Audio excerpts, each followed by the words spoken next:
Good morning student, मैं योगेश गोस्वामी फिर हाजिर हूँ एक नए टॉपिक के साथ। स्टूडेंट हमने some basic concept of chemistry में स्टाइक्योमेट्री के बारे में डिस्कस किया था इससे पहली वाली वीडियो में। आज हम लिमिटिंग रीजेंट्स और एम्पिरिकल फार्मूला और मॉलिक्यूलर फार्मूला और कुछ अदर्स कॉन्सेप्ट हैं उसके बारे में डिस्कस करेंगे। सबसे पहले लिमिटिंग रिएजेंट्स, सीमांत अभिकारक, लिमिटिंग रीजेंट्स। क्या डेफिनेशन है student? The Regents which is completely consumed by the end of the reaction. The reagents which is completely consumed by the end of the reaction is called limiting reagents. ठीक है, सीमांतकारी अभिकर्मक ऐसे अभिकारक जो किसी अभिक्रिया में पूर्णतः खत्म हो जाएं, जिनका यूज हो जाए अच्छे से, वो completely consumed हो जाएं और वो उत्पाद की मात्रा का निर्धारण करें। And determines the amount of product any reaction.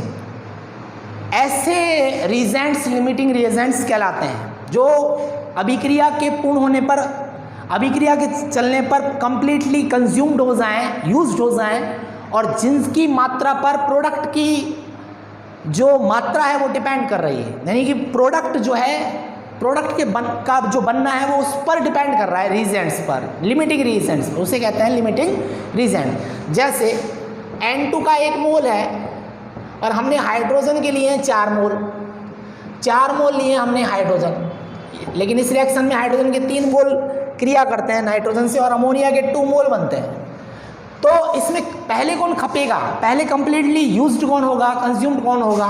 ये नाइट्रोजन का 1 मोल लिया है, हाइड्रोजन के 4 लिए थे, लेकिन हाइड्रोजन के 3 मोल काम आए तो एक बच गया, तो ये एक्सेस एजेंट है, ये एक्सेस रीजेंट है, एक्सेस रीजेंट, और ये पहले खत्म हो गया इसलिए लिमिटिंग रीजेंट है, क्योंकि इसकी मात्रा पर ही प्रोडक्ट का जो अमाउंट है वो डिपेंड कर रहा है, उसे कहते हैं लिमिटिंग रीजेंट्स। और बाकी क्या कहलाता है? Excess reagents. ठीक है स्टूडेंट, अब हमें एक एग्जाम्पल है। जैसे मान लो हमें ये रिएक्शन है, ये बेंजीन है और ये नाइट्रोबेंजीन, ये बेंजीन है, ये नाइट्रिक एसिड है HNO3। इसकी इससे रिएक्शन होती है H और OH और नाइट्रो समूह लग जाता है, नाइट्रोबेंजीन बन जाती है और प्लस में H2O। अब इसमें बेंजीन का भी हमने 100 ग्राम अमाउंट लिया है, नाइट्रिक एसिड का भी 100 ग्राम अमाउंट लिया है। अब इसमें लिमिटिंग रीजेंट्स कौन है हमें ये बताना है। इसमें लिमिटिंग रीजेंट्स कौन है हमें ये बताना है, तो हम कैसे बताएंगे? ठीक है स्टूडेंट, तो देखो एक मिनट, हम पहले मोल निकालेंगे। ठीक है, हम क्या निकालेंगे? मोल निकालेंगे, जब जाके पता पड़ेगा। ठीक है, देखो कैसे। जैसे बेंजीन का मोल निकालना है तो बेंजीन का जो मोल होता है, मोल कैसे निकलता है? Mole is equal to weight upon molecular weight. तो वेट हमें दे रखा है 100 ग्राम और मॉलिक्यूलर वेट जो होता है C6H6 का वो होता है 78, तो इसका मोल आ जाएगा 1.28। ये तो हो गया बेंजीन का मोल, ये हो गया मोल ऑफ बेंजीन। और ऐसे ही HNO3 नाइट्रिक एसिड का मोल निकालेंगे तो वही वेट अपॉन मॉलिक्यूलर वेट, इसका भी 100 ग्राम है वेट, और मॉलिक्यूलर वेट जो होता है HNO3 का वो होता है 63, तो आ जाएगा 1.59। अब इनमें से 1.28 और 1.59 में से कौन कम है? तो 1.28 कम है, ये ज़्यादा है, तो ये कंप्लीटली कंज्यूम्ड हो जाएगा पहले और वो बच जाएगा। ठीक है, तो यहाँ पर बेंजीन जो है ना वो लिमिटिंग रीजेंट है, जो कंप्लीटली कंज्यूम्ड हो जाए by the end of the reaction, वो क्या होते हैं? लिमिटिंग रीजेंट होते हैं। और which reagents determine the amount of product in the reaction is called limiting reagents. ठीक है, और यही क्या होते हैं? लिमिटिंग रीजेंट्स जो होते हैं ये प्रोडक्ट की अमाउंट को डिटरमाइन करते हैं। ठीक है स्टूडेंट, अब एक एग्जाम्पल और ले लेते हैं हम। जैसे हमें क्वेश्चन से समझना है, कि 3 gram hydrogen reacts with 29 gram oxygen and form water। ठीक है, तो इसमें हमें क्या निकालना है, which is the limiting reagents, which is the limiting reagent, इनमें लिमिटिंग रीजेंट्स कौन है, and what is the maximum amount of water, हमें वाटर जो बनेगा इसमें उसका मैक्सिमम अमाउंट कितना बनेगा, है ना। और दूसरा, which reagents is left unreacted and what's its amount, इनमें कौन सा रीजेंट है जो बच जाएगा और उसका अमाउंट क्या है, बचेगा कौन, एक्सेस रीजेंट कौन है और लिमिटिंग रीजेंट्स कौन है। ठीक है, तो पहले हम हाइड्रोजन और ऑक्सीजन की रिएक्शन होती है तो वो इक्वेशन लिखेंगे, H2 प्लस में O2 is equal to 2H2O, तो हाइड्रोजन के यहाँ 2 मोल है, बैलेंस कर लेंगे, 2 2 ज़ा 4 एट 2 2 ज़ा 4, ऑक्सीजन 2 है, ठीक है। तो यहाँ पे हाइड्रोजन के 2 मोल है, ऑक्सीजन का 1 मोल है और जल का 2 मोल बन रहा है। मॉलिक्यूलर वेट हाइड्रोजन का पर एटॉमिक वेट 1 होता है, तो 2 दूनी 4 यानी 4 मॉलिक्यूलर वेट है।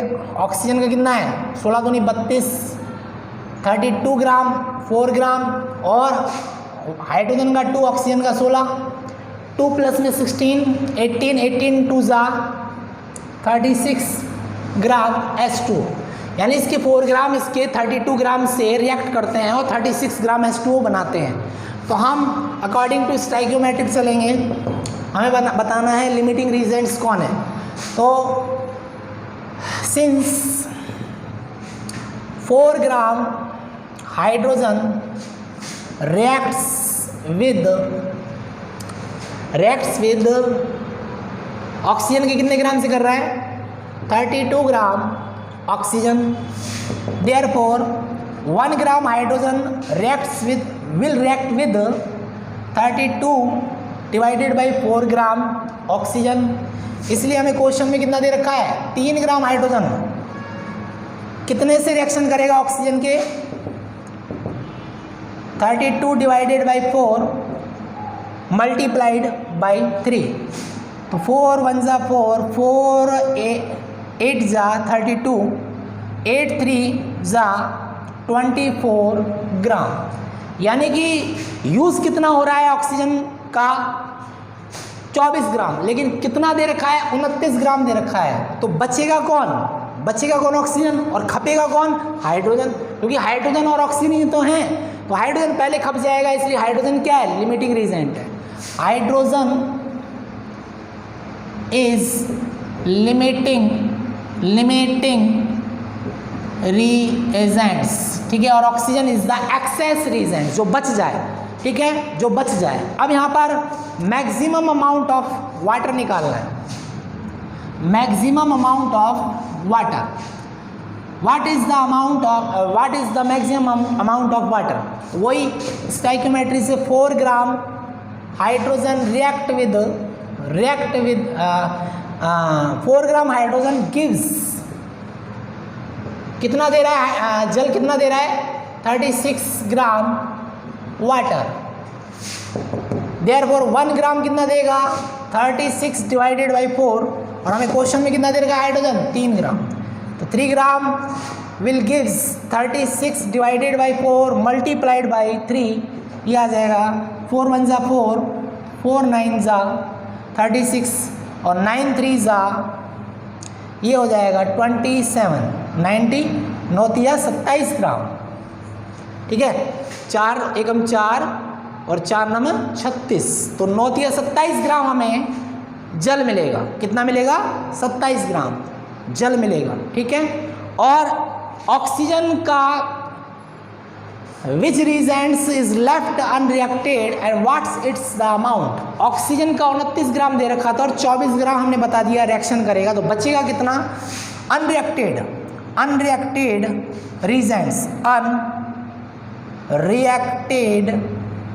रीजेंट्स, रीजेंट्स कितना होगा, 29 दे रखा है ऑक्सीजन का, क्रिया कितनी कर रहा है, 24 कर रहा है, बचा कितना, 5 ग्राम, यानी 5 ग्राम ऑक्सीजन का अमाउंट इतना होगा, 5 ग्राम जो रिएक्शन में भाग नहीं लेगा। ठीक है स्टूडेंट, ये लिमिटिंग रीजंस थे।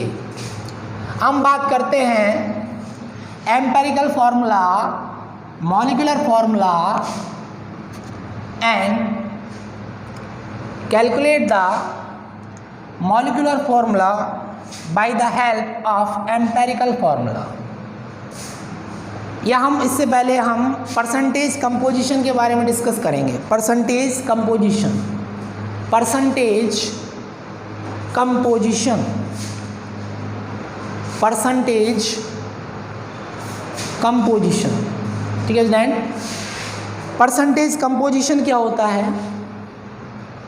परसेंटेज कंपोजिशन,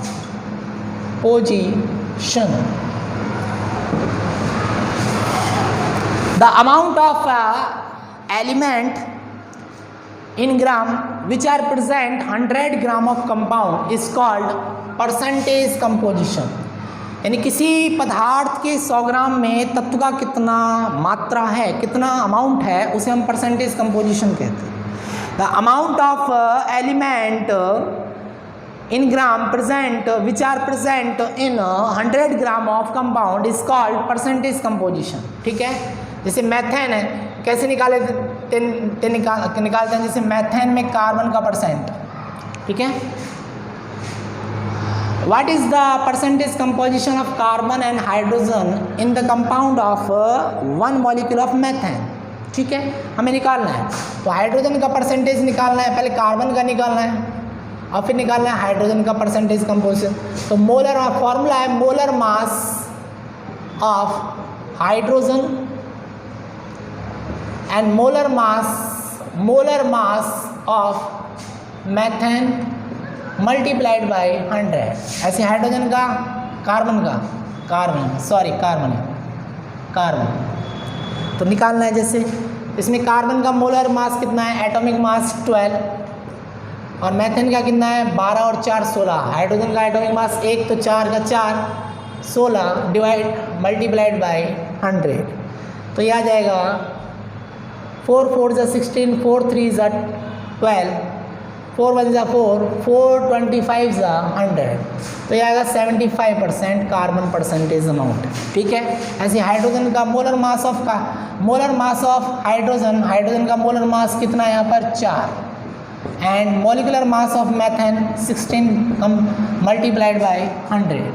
ठीक है, तो ये आ जाएगा 4 1 = 4, 4 4 = ठीक है ये 25%। ये percentage composition the amount of element in gram which is the present in 100 gram of compound is called percentage composition। जैसे हमें एथेनॉल में निकालना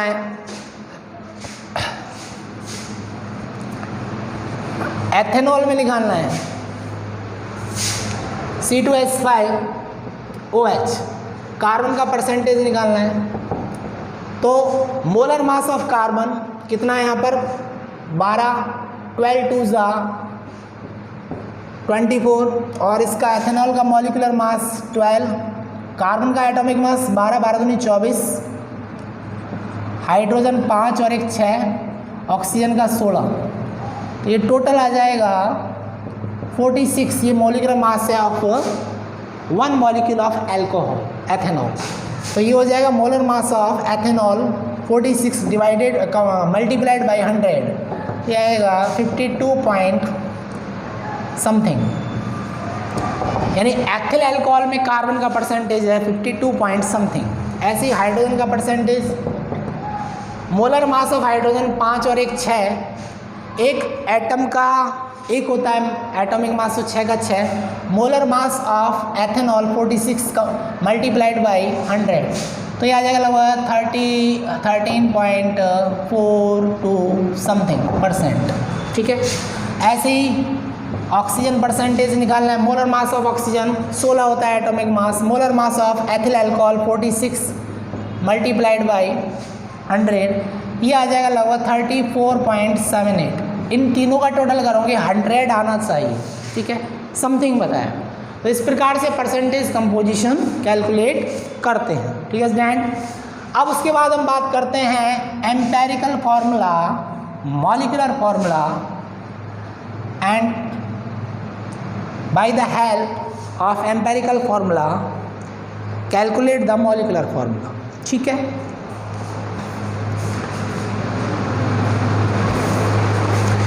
ठीक है. एम्पेरिकल फॉर्मूला, एम्पिरिकल फॉर्मूला,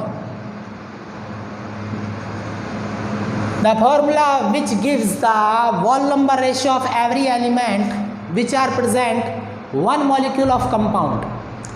ठीक है, वह सूत्र जो अणु में उपस्थित परमाणु के सरल अनुपात का बोध कराए. The formula which are gives the wall number ratio of element which are present one molecule of the compound is called empirical formula. जैसे बेंजीन का empirical formula क्या है, 6 1 जा 6 6 1 जा 6, तो CH इसका empirical formula है.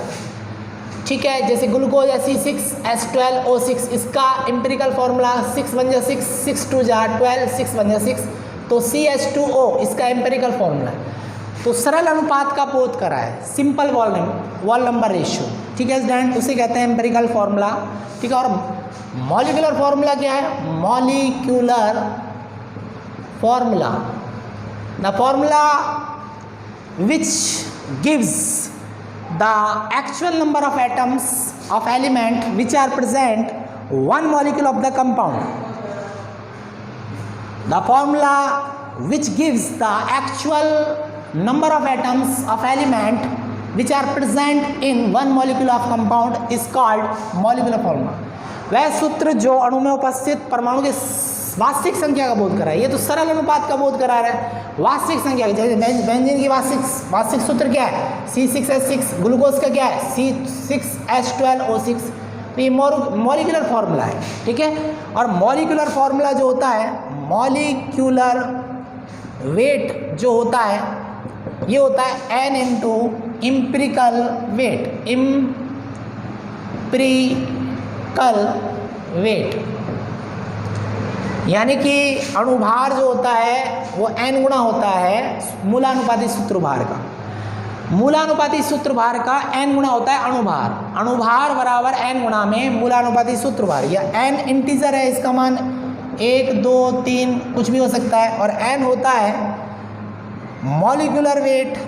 Molecular weight divided by empirical wait.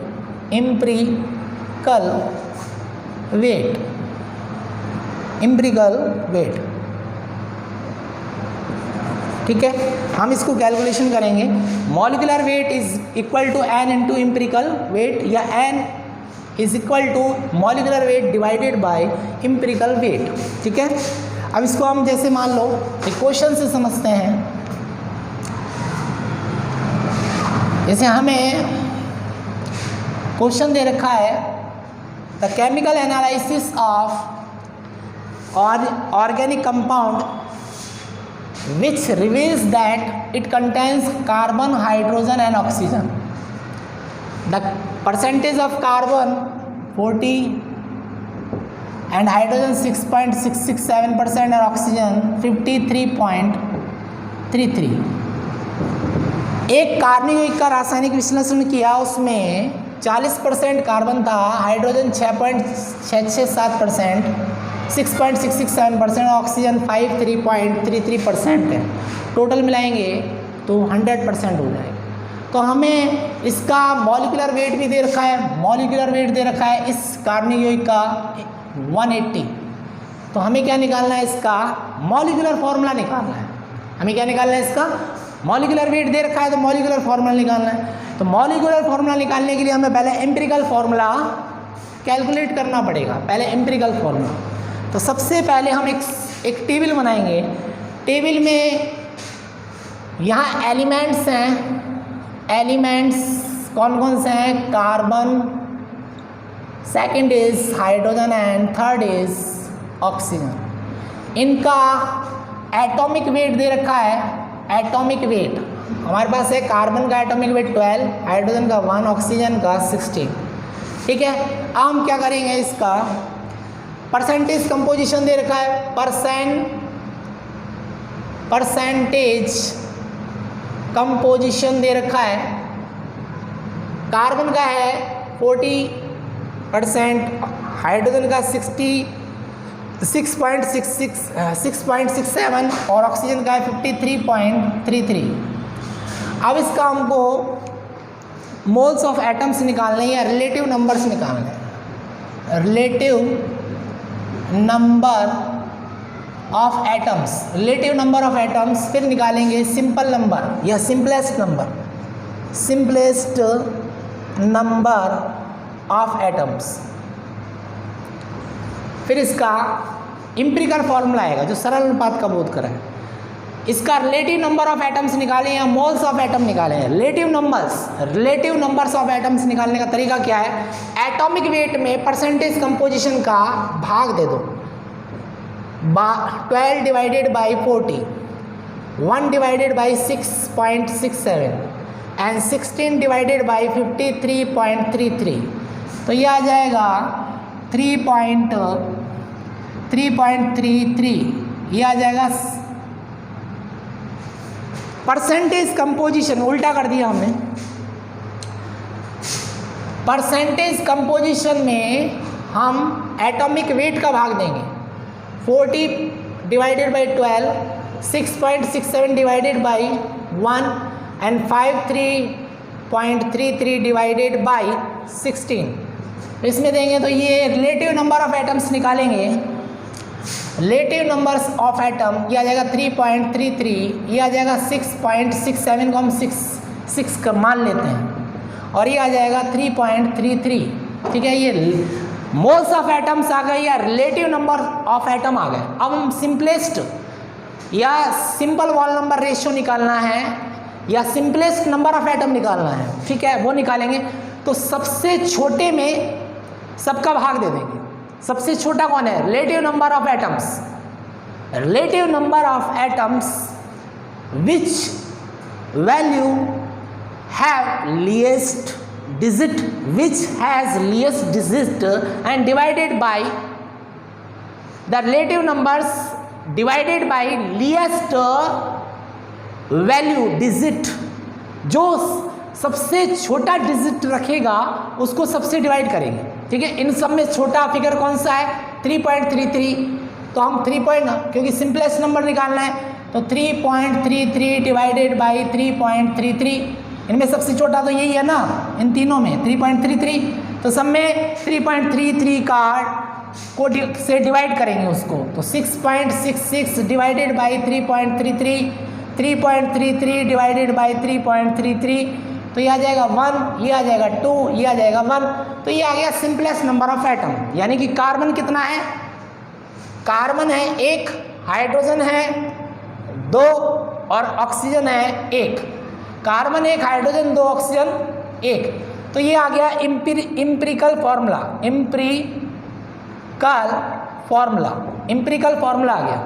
अब इस इम्पिरिकल फॉर्मूला से हम इम्पिरिकल वेट निकाल लेंगे। CH2O का इम्पिरिकल वेट, कार्बन का एटॉमिक वेट 12, हाइड्रोजन का एटॉमिक वेट 1 तो 2 है तो 2, ऑक्सीजन का 16। तो ये आ गया 30, ये आ गया एम्पिरिकल वेट। हमारे पास मॉलिक्यूलर वेट दे रखा है 180, तो हम n निकाल लेंगे। n का फॉर्मूला क्या है, molecular weight divided by empirical weight. तो ये आ जाएगा 3 6 18। n इंटीजर है और ये होता है molecular weight divided by empirical weight. Empirical formula से एम्पिरिकल वेट आ गया, n का वैल्यू हमने निकाल ली। अब हम मॉलिक्यूलर फॉर्मूला निकाल लेंगे। हमारे पास मॉलिक्यूलर फॉर्मूला जो है, molecular formula is equal to n into empirical formula, ये होता है। तो मॉलिक्यूलर फॉर्मूला n की वैल्यू आ गई 6, एम्पिरिकल फॉर्मूला आ गया CH2O। तो कार्बन को 6 से मल्टीप्लाइड करो तो C6, हाइड्रोजन को करो 6 2 जा 12 और ऑक्सीजन का 1 है तो 1 को 6 से करो तो ऑक्सीजन 6 आ जाएगा। तो ये मॉलिक्यूलर फॉर्मूला आ गया C6H12O6। 1 को कार्बन का आइटम्स निकालना है तो तो 6 से तो C6, तो यहाँ 2 है हाइड्रोजन, तो 2 6 जा 12 और ऑक्सीजन 1 है, तो 1 6 जा 6 1 जा 6। तो ये आ गया इसका मॉलिक्यूलर फॉर्मूला। ठीक है स्टूडेंट, आज की वीडियो हमारी यहीं ख़त्म होती है। आशा करता हूँ जो बातें समझाई हैं समझ में आई होंगी, और वीडियो को देखा कीजिए। बहुत कम देखते हो आप, व्यूज़ बहुत कम आते हैं और बहुत कम समय के लिए देखते हो। और चैनल को सब्सक्राइब कीजिए। कुछ प्रॉब्लम्स हो तो कमेंट बॉक्स में डालिए। ठीक है, thank you so much student.